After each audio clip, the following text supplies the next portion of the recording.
Señoras y señores, bienvenidos, muy buenas noches. Gracias por acompañarnos. Esto es La Silla Roja, este espacio abierto al diálogo, a la crítica, al análisis, a la reflexión. Sean todos ustedes bienvenidos. Gracias por acompañarnos. El día de hoy recibimos a una mujer destacada hoy en día en el activismo social, en la movilización y la convocatoria ciudadana, pero que tiene una larga trayectoria de servicio, de compromiso.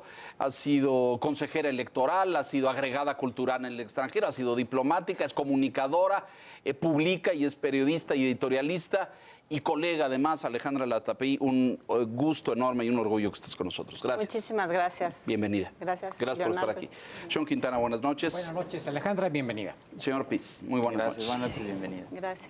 Justamente hoy, hace 8 días, el domingo pasado, fuimos testigos, yo creo que México entero y otras partes del mundo, porque seguramente ustedes pudieron ver la atención que la concentración concitó de medios internacionales, ¿no? Es decir, tanto en Europa como en Estados Unidos estuvieron atentos, le dieron cobertura, etcétera, de la concentración del domingo y de este pues sentir ciudadano, ¿no? Hay gente que dice que es una energía, que tenía ese día en concreto una causa y un motivo, que era el INE, que era la defensa del INE, ¿no es cierto? Y era este tema del plan B, de la reforma, que por cierto, pues ya es ley, ¿no? Es decir, se promulgó el pasado jueves y ya entró en vigor, ya está en efecto. Entonces, yo te pediría primero, Ale, tú que formaste parte del Consejo Ciudadano Convocante de todas estas organizaciones diversas, que son muchísimas, ahora nos dirás cuántas y de dónde vienen y eso, porque está este discurso continuo del presidente de los empresarios malos y perversos que están ahí atrás, o los adversarios de no sé quién, o los nombres de siempre, que ya ni siquiera menciono porque me parece hacer más gordo el caldo, pero ¿qué balance hacen de la concentración? La concentración fue exitosa desde el punto de vista de los organizadores y de quienes la convocaron. Salió bien, se desbordó en términos de movilización y de número. Los mensajes llegan. Hay todo un análisis político de que pues sigue sin haber un rostro donde depositar este capital político, ¿no? Es decir, porque pues la oposición tiene todas estas organizaciones, pero no hay un rostro. Entonces, empezamos por tu balance y vamos deshojando, por favor. Pues mira, yo creo que una vez más fue exitosa esta movilización, superó las expectativas de las organizaciones que convocamos. El 13 de noviembre llegaron a haber movilizaciones y presencia en más de 63 ciudades, creo que entre 68, 70 ciudades en México y en el extranjero, y nos acompañaron numerosas organizaciones, unas 40, 50 organizaciones de la sociedad civil. Eso en noviembre. En noviembre. Entonces, ahora fueron 120 organizaciones de la sociedad civil y tuvimos presencia también en alrededor de 130 ciudades del país y del extranjero. Solamente en cuestión de números, pues se ve el crecimiento. Y lo que hemos notado desde las organizaciones convocantes es que hay una avidez de las personas por encontrar un cauce donde sumar sus voluntades de apoyo a la democracia.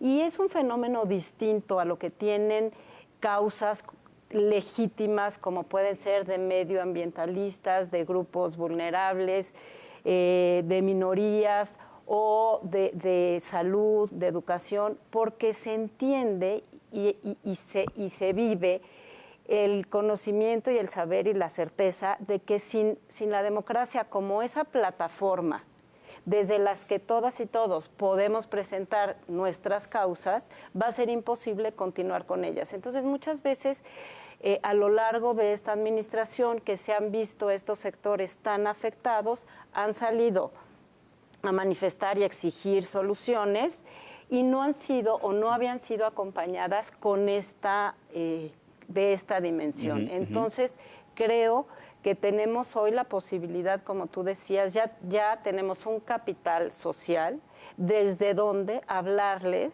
a los actores políticos, porque al final de tu pregunta tú me decías, en esto que tiene la oposición, pues yo diría en esto que tiene la ciudadanía para exigirles a los grupos organizados y de poder que están en la oposición. Pero ahí está, ¿ustedes dialogan con los partidos políticos?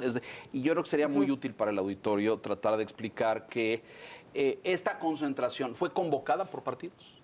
No, fue acompañada por militantes y dirigentes de partidos, pero porque tanto los militantes y los dirigentes también son ciudadanas y ciudadanos. Y tienen derecho a expresarse, claro. Exactamente. Pero no había líderes de partido. Bueno, pues mira, yo no en los imágenes vi. que algunos que participaron, pero en el consejo que convoca. No. Ok. No, hay diálogo, sí, porque desde que Unides salimos en octubre a plantear pues nuestro proyecto, siempre se habló de que exigiríamos a partidos que hoy están en la oposición que formaran una alianza para poder tener candidaturas únicas y entonces sí estar en otras condiciones para la competencia electoral. Entonces, desde ese momento se advirtió y se anunció que estableceríamos ese diálogo. Y ese diálogo se da con los partidos políticos, pero en las reuniones de planeación y de organización no hay una silla para los partidos. Yo creo que es muy pertinente aclararlo, porque hay parte de la narrativa pública de que esto lo hace el PRI, el PAN, el PRD, Movimiento Ciudadano, o todos juntos, o etcétera, etcétera. ¿El empresariado tiene un asiento en ese consejo? ¿Los empresarios de México? Bueno, hay personas que tienen sus empresas, que están en esta mesa, pero no están los corporativos de las empresas representados en sus organizaciones. La Coparmex, el Consejo Coordinador Empresarial, el Consejo Mexicano de Negocios, todos estos organismos tampoco. No, somos 6 organizaciones. ¿Qué son? Que somos, voy a hablar. Unidos. Unidas. Y yo hablo de Unidas. Está Sociedad Civil México, que es activismo digital, que tienen estos spaces en los que me imagino que ustedes también han participado y conocen. Está Unidos por México, que son 13 ex gobernadores panistas, pero que han dado un paso atrás en su militancia y que están construyendo este movimiento ciudadano. Está el Frente Cívico Nacional. Está UNE. Sí por México, y yo digo al último mi organización, que es Poder Ciudadano, y que nuestra vocación es la construcción de estructuras ciudadanas y tenemos presencia en 22 estados ya. De la República. ¿Cómo se procesan las iniciativas, las diferencias? Porque pues, son muchas, digamos, aunque 6 encabecen. Hablabas de 120. Entonces me imagino que hay quien quiere, pues vamos a tomar el Palacio casi, o quien dice vamos a esperarnos 3 semanas, o ya nos emocionamos, viene otra marcha y otra concentración para abril. Esas ideas y esas propuestas, ¿cómo es que se procesan adentro para expresarse? Pues lo más fáctico que hemos visto ahora es en 2 jornadas, la del 13 de noviembre y la del domingo pasado. ¿Cuál es el mecanismo, Alejandra? Mira, tenemos muy claro que quisiéramos tener presencia nacional, pero no podemos lograrlo si no entablamos relación con las organizaciones que están en diferentes estados o ciudades.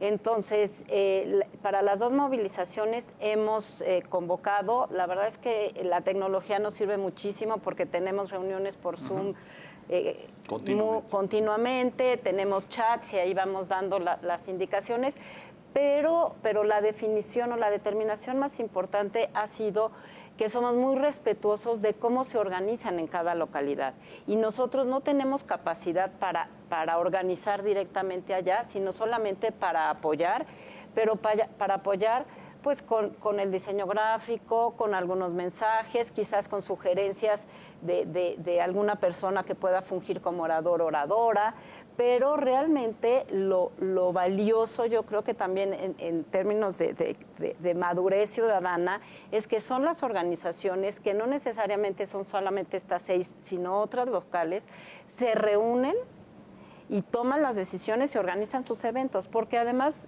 estas movilizaciones han sido con recursos de los propios integrantes de las organizaciones o de personas que tampoco están en ellas, y cada quien compra su playera, manda a hacer su lona, su pancarta, en fin. Entonces, yo creo que el método que nos ha funcionado y por el cual estamos todas y todos convencidos allá adentro es el respeto a lo que decidan las organizaciones en sus localidades.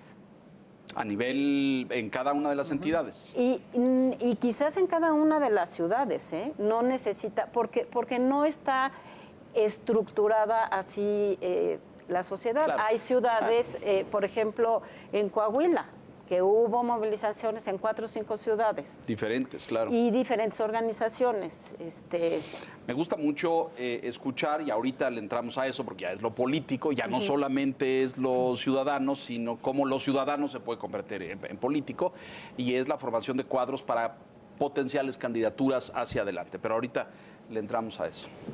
La pregunta es, ¿qué sigue después del 13 de noviembre y del 26 de febrero? ¿Y hasta dónde va a llegar el movimiento? Digo, lo pregunto porque escuchamos al presidente al día siguiente decir que estaba bien, que van bien, dijo, pero mi movimiento lo hizo 60 veces, ¿no? Llenó 60 veces el Zócalo. Entonces, entiendo que pues, no se puede llenar 60 veces un Zócalo, pero creo que es muy positivo también que se haya dado esta respuesta ciudadana, y como dices, incluso superó la expectativa de los propios organizadores. Pero ¿hasta dónde llegar, Alejandra? ¿Hasta dónde prevén llegar?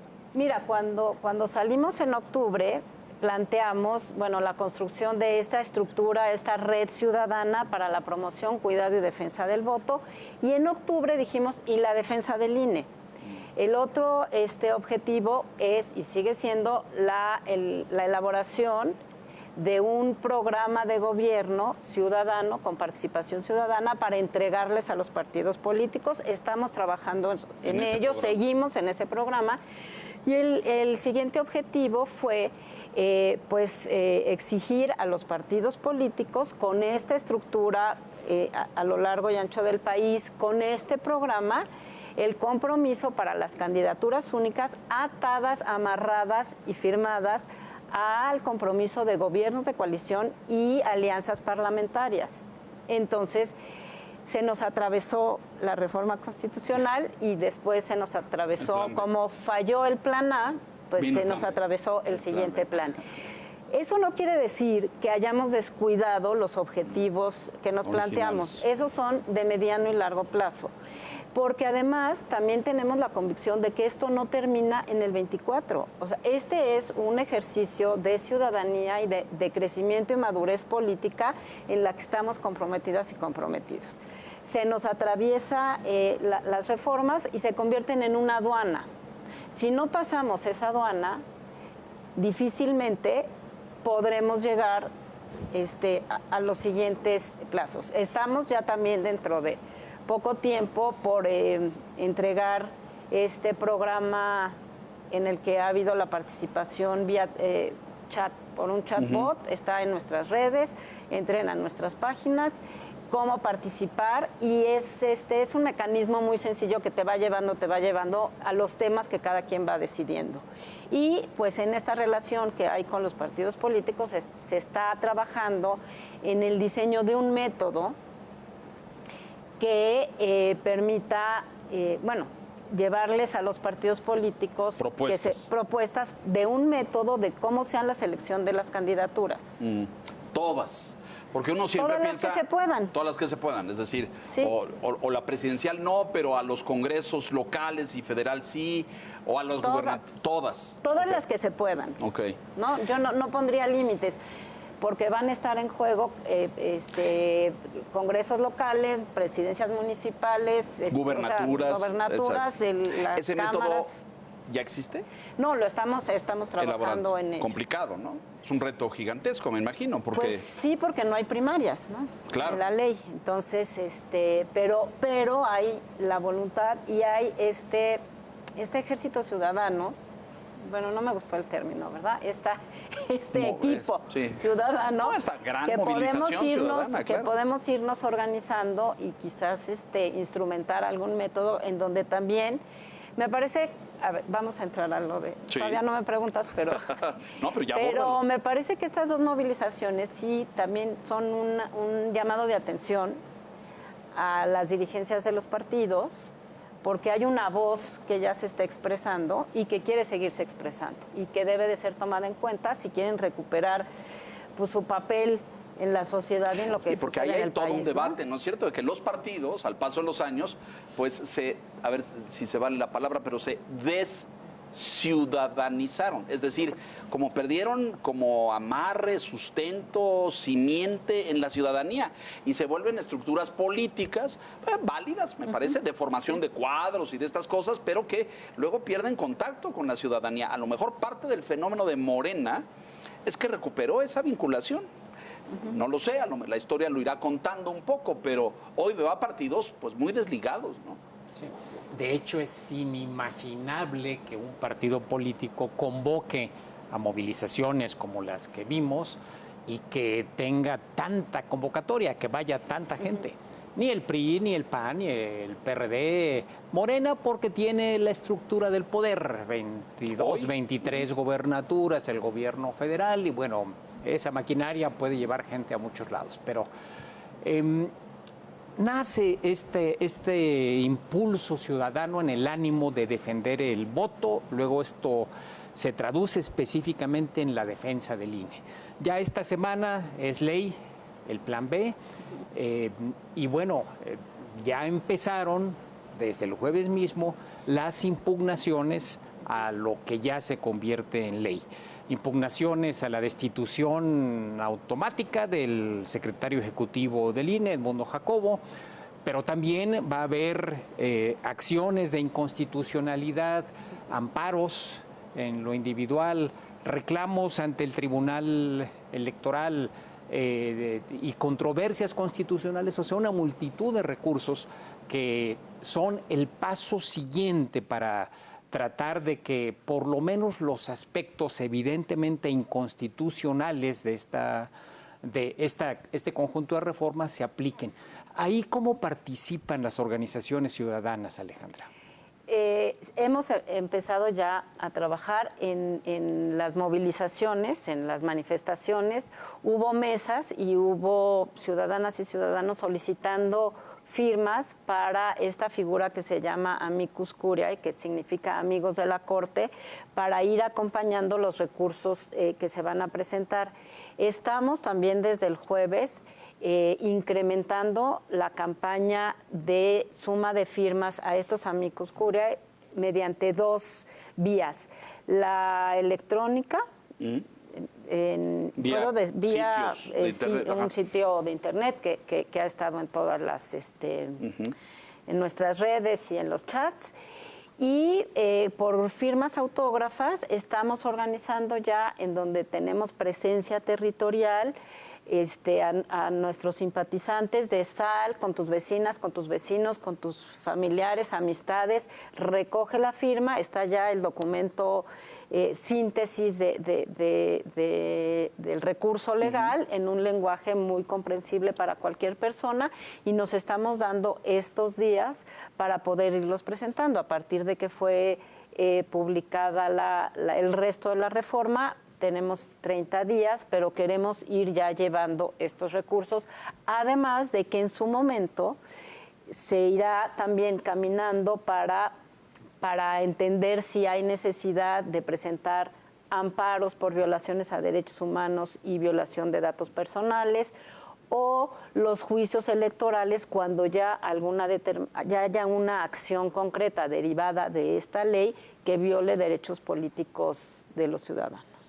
Bueno, es una participación muy directa en formulación de recursos jurídicos. Vamos a lo político. ¿Los partidos los escuchan? Porque los partidos tienen esta sensación, uno, de que lo saben todo, de que entienden perfectamente los problemas nacionales y saben cuáles son las soluciones.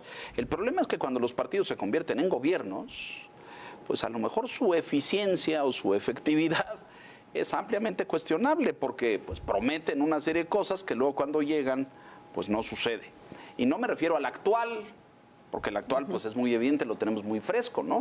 el ejército volverá a los cuarteles y pacificaremos al país y tantas cosas más. Pero si nos vamos a los anteriores, tricolores, azules, amarillos, de los que sean, todos incurren en estas ineficiencias, incompetencias o desligarse de lo que habían dicho como programa de gobierno. ¿Cómo amarrar eso? ¿Cómo cerrar el paso a eso? Y no es un problema exclusivo de México, pasa en todos los partidos políticos del mundo. Pero los escuchan, hay diálogo, ustedes trabajan brutalmente, hacen una propuesta, hacen un programa de gobierno, se los entregan y luego se persignan, ¿o cómo es el asunto? Porque... Pues vamos a ver.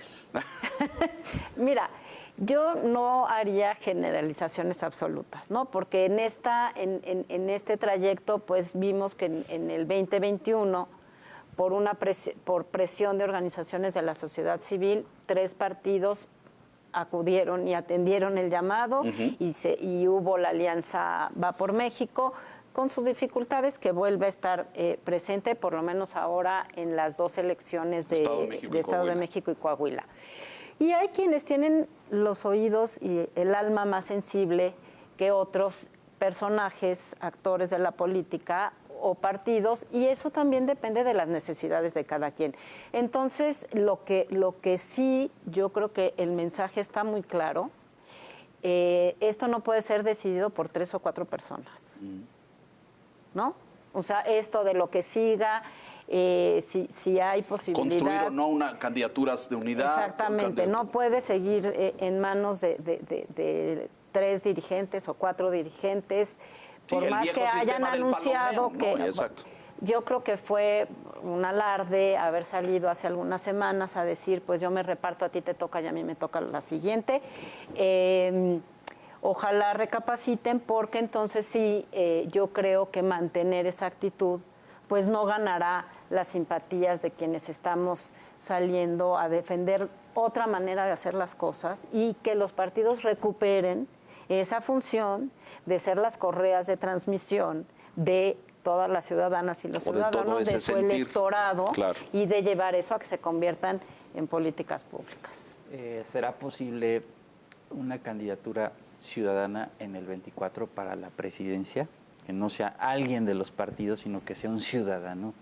Pues yo creo que está abierto cualquier posibilidad, ¿eh? O sea, no veo por qué no podría ser posible.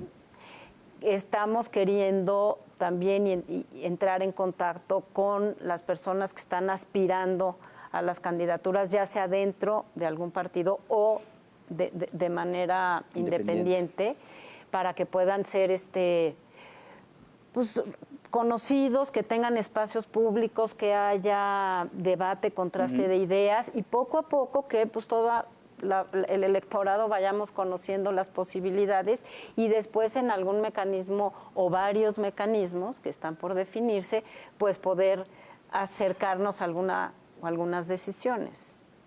Hay otra alternativa que también está en la mesa, que es, ¿y si se convierten en partido político?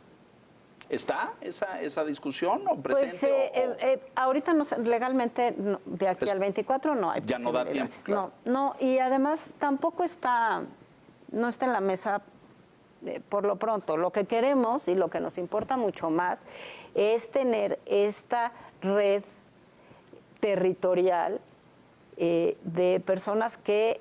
de demócratas, de mexicanas y mexicanos comprometidos con los valores democráticos, que promuevan, que cuiden y que defiendan el voto. Y lo digo en 3 momentos: que lo promuevan durante las campañas electorales, que lo cuiden aceptando ser funcionarias o funcionarios de casilla, que lo cuiden siendo observadoras y observadores electorales, tomen su curso de capacitación, que lo cuiden siendo representantes también de los partidos políticos en las casillas, y que lo defiendan, que lo defendamos una vez terminada la jornada electoral. Déjanos hacer una pausa, Alejandra, si nos permites, en este debate de este pues creciente, me parece poderoso sentir ciudadano hoy comprometido con la defensa de la democracia. Alejandra Latapie en la silla roja, volvemos.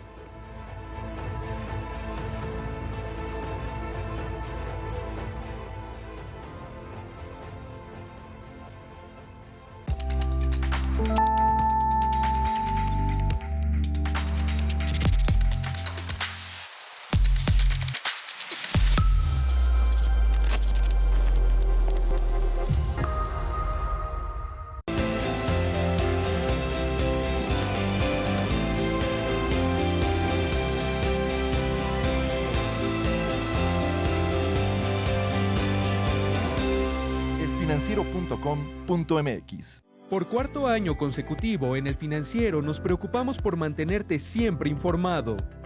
En el foro virtual Midpoint cuarta edición, continuaremos ofreciendo foros interactivos sobre temas de interés con los líderes más representativos de diversos sectores. Tendrás la oportunidad de participar e interactuar cada 15 días los días jueves en el foro del Financiero desde cualquier lugar y desde cualquier dispositivo. Foro virtual Midpoint. Tienes que interactuar.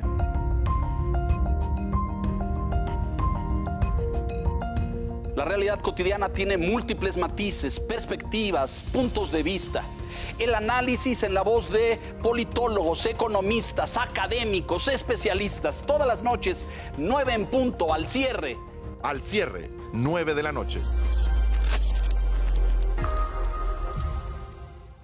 El mundo está cambiando y las finanzas con él. Nuevos jugadores se posicionan en la cima de la tecnología financiera. Aquí platicaremos con ellos. Explora con nosotros el desarrollo de esta industria y las noticias más relevantes. No te pierdas Factor FinTech todos los sábados a las 6 de la tarde por El Financiero Televisión.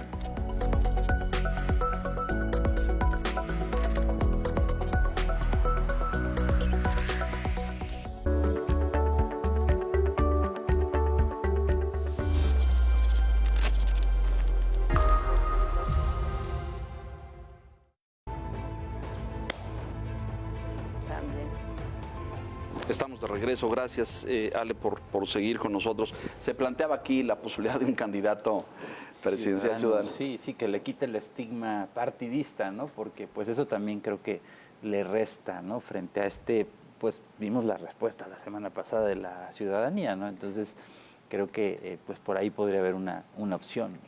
Mira, te decía, no está cancelada ninguna posibilidad. A mí lo que me parece mucho más importante, porque también hay una gran avidez, ¿no? Por quién va a ser la candidata o el candidato, que tenga estas características. A mí me parece mucho más importante dos cosas. Uno, sí, el método para la selección, que seamos tomadas en cuenta todas y todos. Y dos, igual lo más importante, que sean el compromiso de gobiernos y de coalición y alianzas parlamentarias, porque en ese momento el nombre y el apellido pues sí van a tener un peso y sí va que tenga una presencia y despierte las emociones y gane votos, pero que en el momento de gobernar tenga la vigilancia desde diferentes perspectivas y entonces tenga que ser un trabajo realmente de negociación y de concertación política. Eso me parece que lo hemos platicado muy poco y en lo personal lo veo mucho más importante que en este momento definir quién puede ser la persona candidata a la presidencia de la República o a otros cargos que también estarán en juego. La duda que hay, y a muchos sí nos inquietan los posibles nombres, es que finalmente hay una energía ciudadana sin precedentes o que hace muchos años no veíamos. Decía el presidente López Obrador que ellos han llenado 60 veces el Zócalo. Tal vez sí, no sé si 60, pero más ocasiones. Pero ya lo vimos en diciembre o en noviembre, perdón, cuando quisieron replicar, pues tuvieron que echar mano de un montón de recursos de los estados y se quedaron así. Es decir, no está tan claro que hoy Morena tenga una fuerza ciudadana como la que se expresó en estas dos movilizaciones. Entonces hay el temor de que si no hay una canalización de esta energía, de modo natural se vaya a dispersar. Es decir, si a la tercera movilización no se ve claro qué sigue, pues a lo mejor la cuarta o la quinta ya acude menos gente a las plazas públicas porque pues no ve para dónde va. ¿Se han planteado esta reflexión, Alejandra, allá adentro? Claro, hay esa preocupación de seguir dando cauce y espacio a toda esta vida ciudadana de participación y de ser tomada en cuenta y de ser escuchada. Y por eso estamos con estos otros objetivos adelante. Yo también quisiera agregar una diferencia entre estas maneras de movilizar. Es distinto movilizar cuando tienes un partido político y tienes prerrogativas que son recursos públicos legales para ese tema. Y es muy distinto movilizar con todos los recursos del Estado y de los estados. Bueno, claro, por supuesto. Que pagamos finalmente a lo que quiero todos llegar los ciudadanos, es claro. que ambas, este tipo de movilizaciones las pagamos las mismas personas, ¿no? De una manera comprando nuestras camisetas y de otra manera pagando nuestros impuestos. Y el uso, ahí sí, con dificultades legales, que se esté haciendo de estos impuestos. Pero sí, lo tenemos previsto, Enrique, y además sí tenemos esta ruta de trabajo y es un proyecto de mediano y de largo plazo. No se termina cuando la Corte declare inconstitucional la reforma. Eso, que esperemos que así ¿qué sea. tal? Hacemos votos por ello, ¿no es cierto? Sí. Si volteo a ver otras partes del mundo, ahora que hablamos con partidos o sin partidos, o que los partidos se sumen, pero que esta fuerza ciudadana sea el eje convocante y central. O sea, si nos recordamos cómo llegó Macron a la presidencia, ¿no? O cómo llegan los italianos a la presidencia, son fuerzas políticas y ciudadanas que luego van sumando el respaldo y el endorsement de partidos, ¿no? No es como en Estados Unidos, que hay primarias partidistas y se dan decates ahí hasta que hay candidatos y luego ya el sistema bipartidista clásico. O el británico, que es muy semejante también. Pero en otros países de Europa hay fuerzas ciudadanas que impulsan el surgimiento emergente de figuras y que luego captan el respaldo de partidos. Y evidentemente en el espectro ideológico político, y son de centro izquierda o son de centro derecha, etcétera. Pero acá no. Acá la vida institucional ha sido partidista per se. ¿Estamos en la antesala de una ruptura en ese sentido? Yo quiero creer que estamos en un cambio de paradigma por todas las circunstancias, no solo nacionales. Yo creo que no hay que ver no solamente el ombligo y ver lo que está pasando en México. Lo que ha venido sucediendo con países en donde a través de procesos democráticos llegan algunos personajes con cariz autoritario y se instalan en el poder, pues también está siendo un fenómeno que se repite en diferentes zonas del mundo, pero también empieza a haber reacciones ciudadanas y en el mismo continente pues hemos visto cómo también partidos que quizás no tenían antes tanta fuerza empiezan a acumular el apoyo ciudadano, vuelven a competir. En fin, creo que se está creando un paradigma distinto y donde hay la experiencia histórica, porque pues sí, venimos de una historia fundacional, autoritaria, pero también ya hemos probado lo que es vivir en democracia y en libertad, y lo que estamos demostrando saliendo a la calle es que no queremos perder eso, no queremos. Se habla de democracia como un concepto etéreo, pero cuando uno empieza a ver cómo en otros países se va perdiendo la libertad, se van disminuyendo los derechos, se va dividiendo a la sociedad, pues es donde ahora también creo que por eso ha tenido tanto eco la llamada que estamos haciendo. Ahora que Leonardo hacía referencia a modelos electorales de otros países, recordaba lo que pasó, por ejemplo, en Brasil o en Colombia, que tuvieron elecciones presidenciales muy cerradas, ¿no? Donde la población quedó pues partida en dos. Y probablemente sea el escenario de México en el 2024, no lo sabemos, ¿no? Ahora las encuestas que han salido, pues lo que perfilan es que Morena va arriba, ¿no? En la intención de voto, pero falta, ¿no? Falta camino todavía para llegar a ese punto. La pregunta es si esta idea, me quedé con el tema de los gobiernos de coalición, ayudaría a darle legitimidad a quien llegue, quizás no con una mayoría como la tuvo el presidente López Obrador en el 18, y ayudaría a la gobernabilidad del país. Yo creo que una alianza fuerte y un compromiso, sí, de que todas las fuerzas opositoras tengan un espacio, estén representadas y vayan a formar parte de las decisiones puede ser importante. Pero una vez más, nosotros ya vivimos la experiencia de una elección muy reñida en donde el compromiso democrático de los actores políticos no fue el que el país exigía. Si no logramos llegar a un estadio superior en donde sean esos actores políticos los que reconozcan su derrota, que es una de las leyes básicas y principales de la democracia, pues ya tuvimos la experiencia, ¿no? Entonces ese riesgo está sobre la vía por la que queremos transitar, lo tenemos muy claro, sucedió ya también, tenemos el ejemplo de Brasil, en donde nunca se habían cuestionado las elecciones ni a las autoridades electorales, en fin, o en el propio Estados Unidos. ¿Qué más decir? Se puso de moda, se contagió el ardid, pero quiero pensar que estamos vacunados y por eso hablaba yo de 3 momentos que tenemos las y los ciudadanos con respecto al voto: la promoción, el cuidado, y en este tercer momento es el de la defensa del voto. Y tenemos ya también esa experiencia cercana.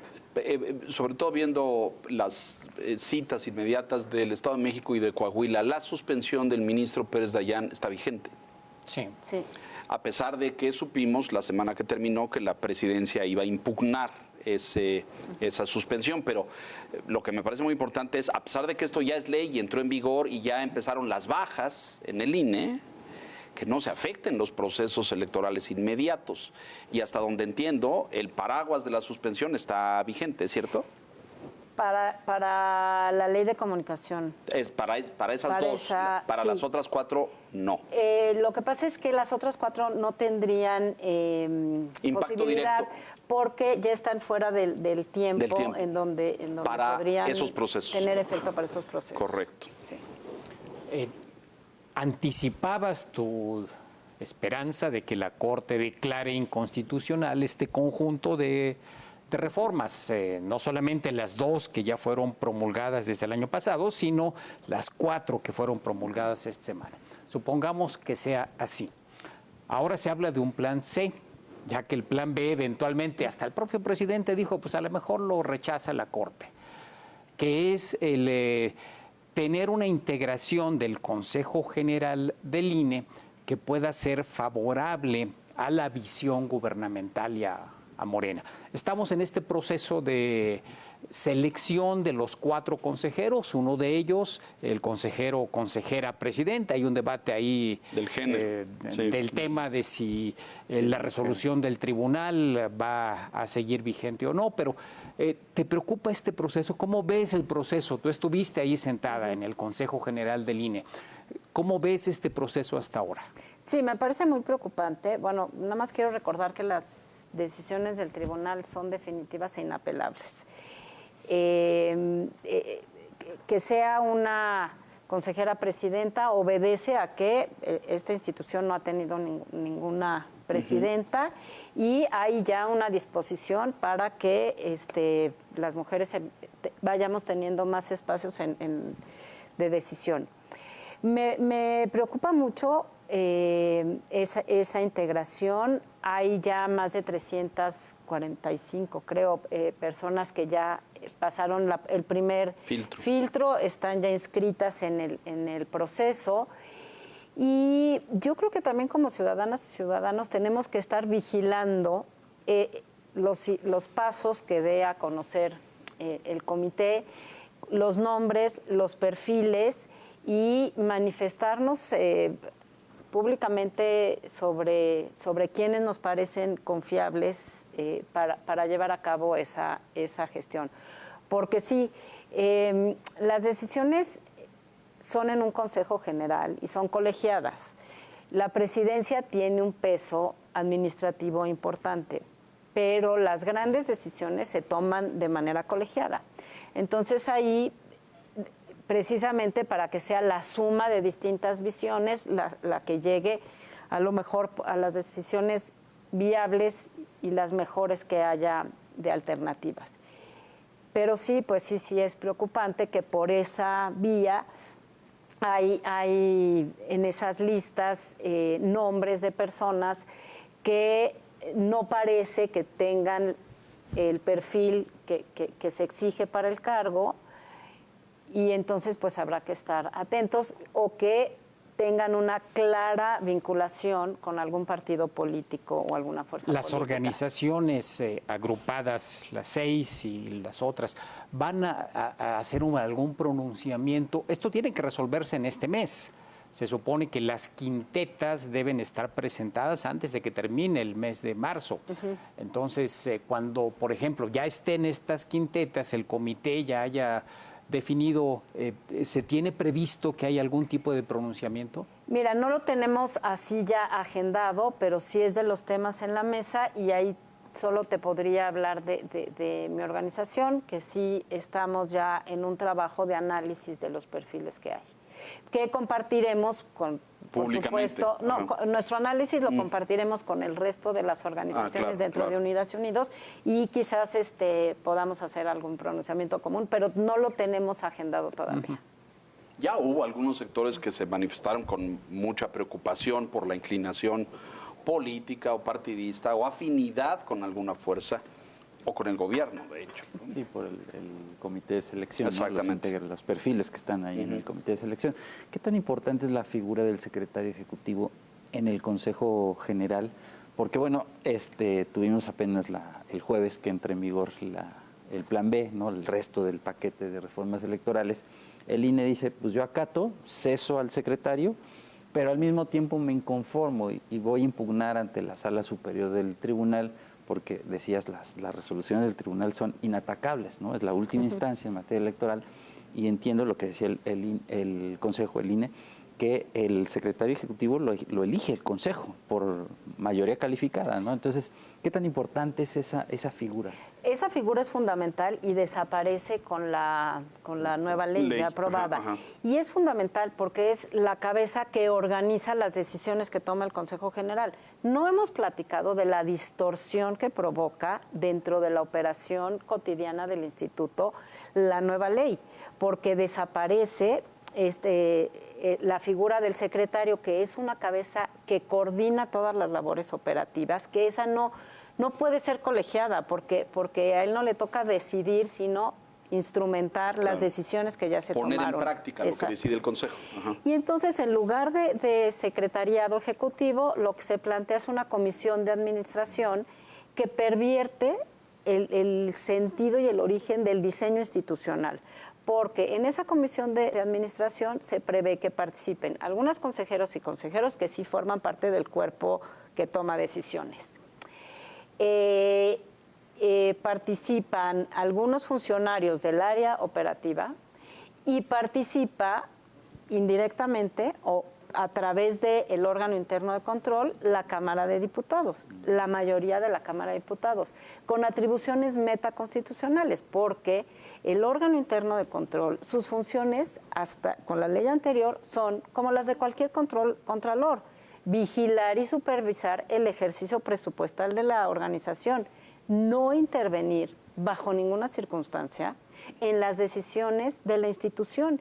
Y esa es una intervención indebida de la Cámara de Diputados en un órgano constitucionalmente autónomo.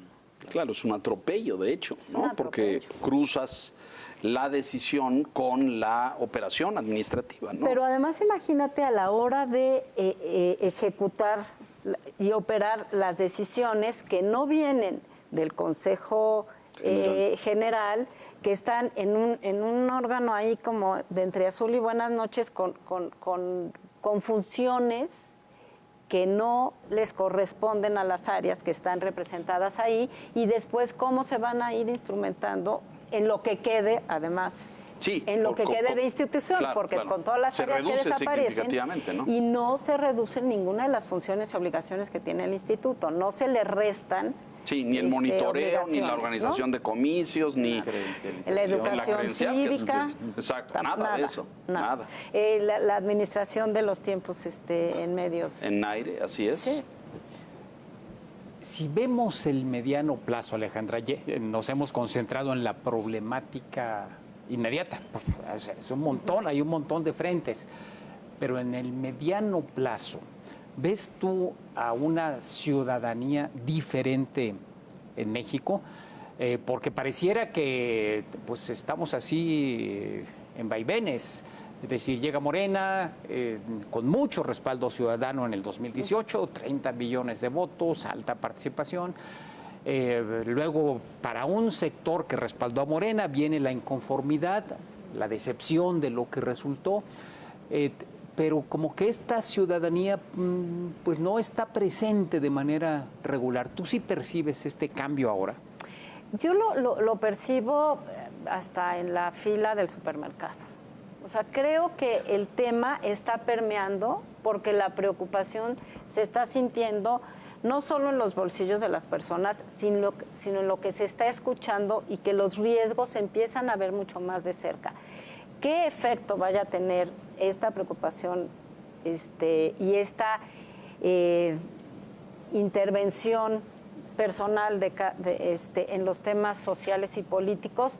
Pues ojalá signifiquen unos escalones más en términos de madurez política de nuestra sociedad.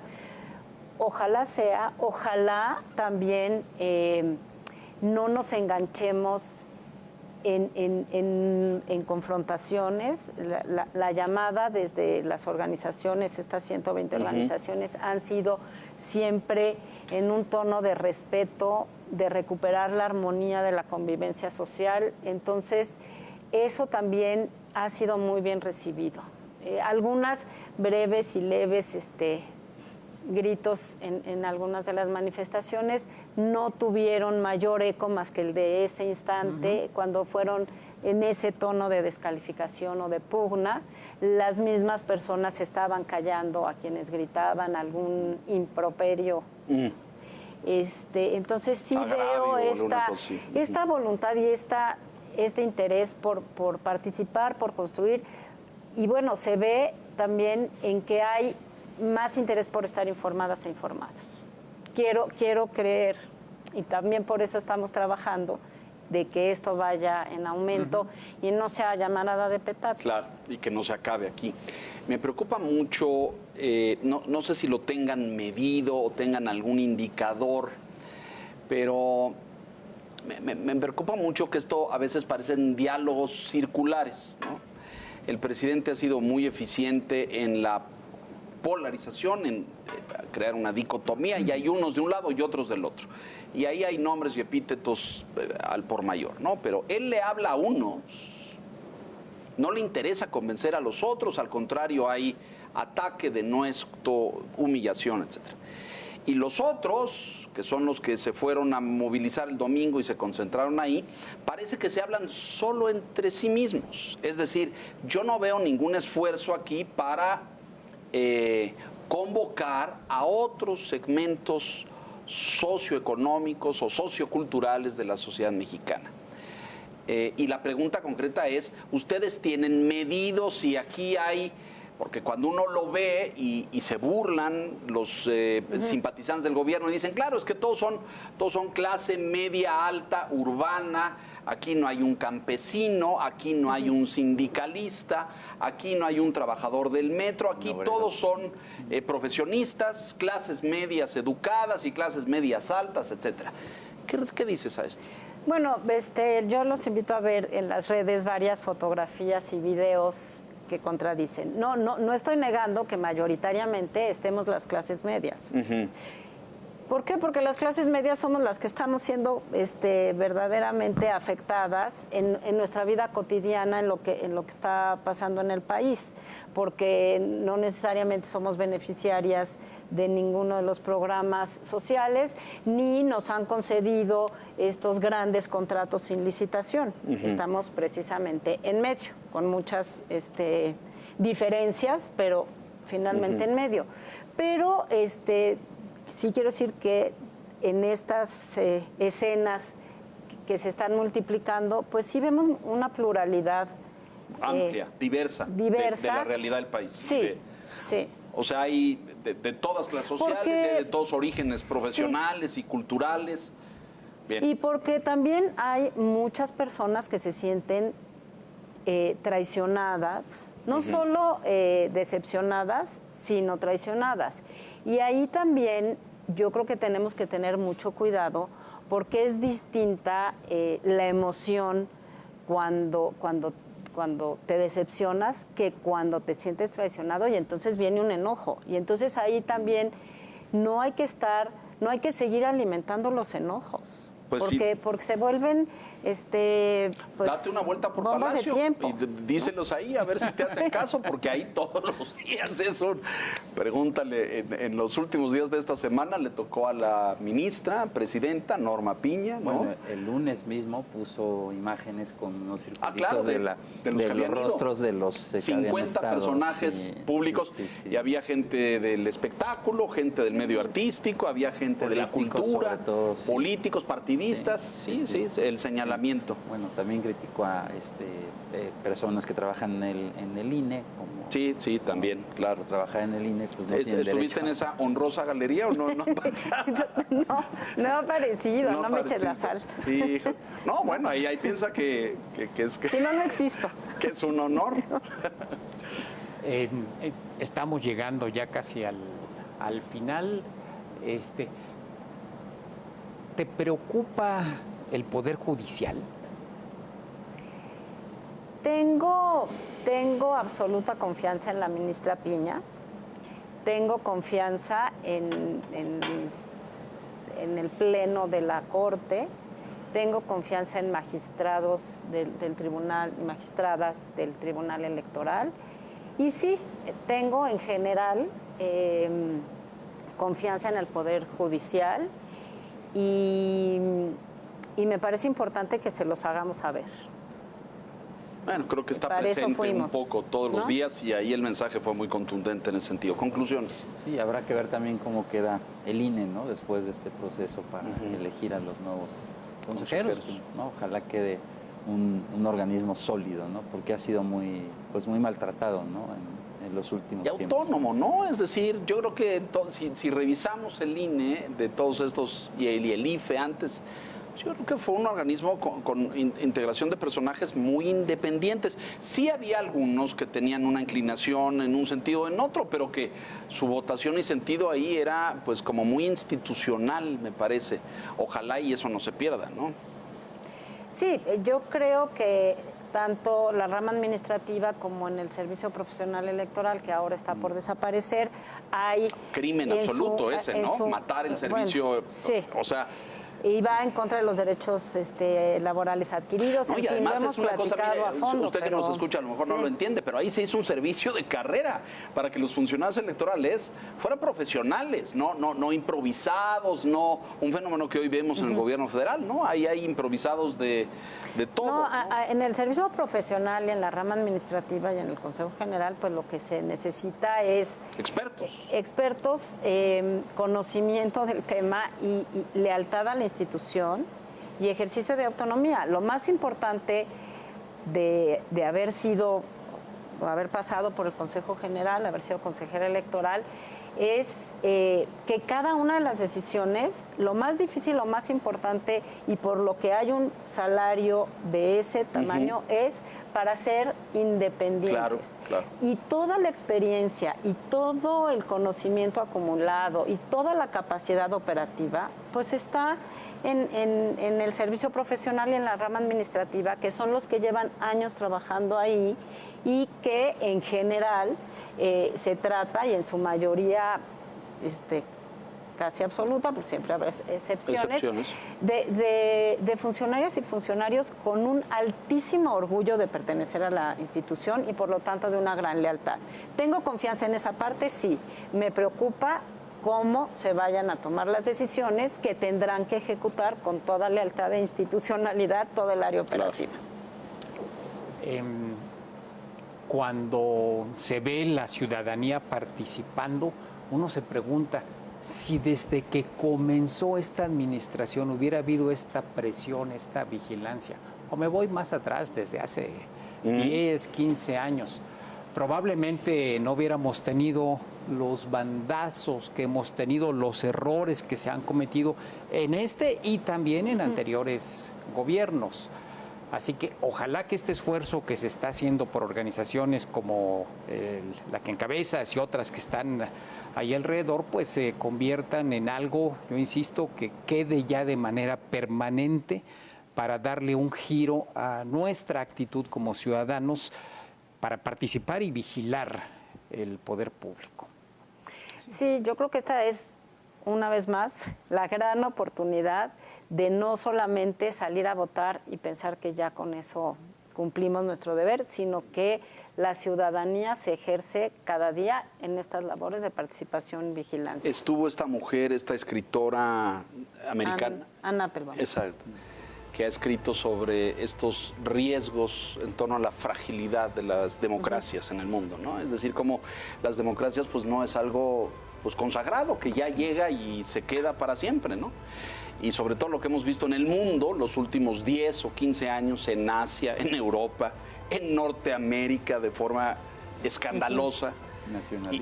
Exacto, ¿no? Y en Latinoamérica dice, pues las democracias se pueden acabar, ¿no? Y se pueden derrumbar y se pueden caer. Así es que yo te digo con profunda admiración y respeto, gracias, porque a lo mejor allá afuera no te lo van a decir y vale la pena hacerlo públicamente, pero estoy con Enrique en que esto se convierta en un esfuerzo continuo, sólido y permanente, porque claro, a lo mejor no hubiéramos tenido los escándalos de corrupción que tuvimos en el pasado, si hubiéramos salido ciudadanos a decir, oiga, no se vale, ¿no? O si no hubiéramos tenido los problemas de inseguridad y de criminalidad, si la ciudadanía se hubiera manifestado de una forma. Así es que sí creo que este es un parteaguas histórico. Y a ustedes que están al frente de esto y que lo están encauzando, dirigiendo, bien complicado, lo entiendo, porque sentarse a una mesa democrática y escuchar a 30 y cada uno de los 30 tiene una opinión distinta. A ver, coordina, ¿no? A ver, construye acuerdos o sintonías y dice, a ver, ese tema es para después, mire, ahorita de lo que estamos es muy difícil, así es que gracias, felicidades, aquí están las cámaras y los micrófonos del Financiero y nos da un enorme gusto recibirte y abrir espacios de debate como estos. Bienvenida. Pues muchísimas gracias, Leonardo, gracias. Muchas gracias, Enrique. Sean Quintana, gracias, Víctor. Buenas noches. Víctor, muy buenas noches. Y a usted que nos hace el favor y la gentileza de escucharnos, no se despegue, aquí La Silla Roja, puntualmente la semana entrante. Hasta entonces, gracias.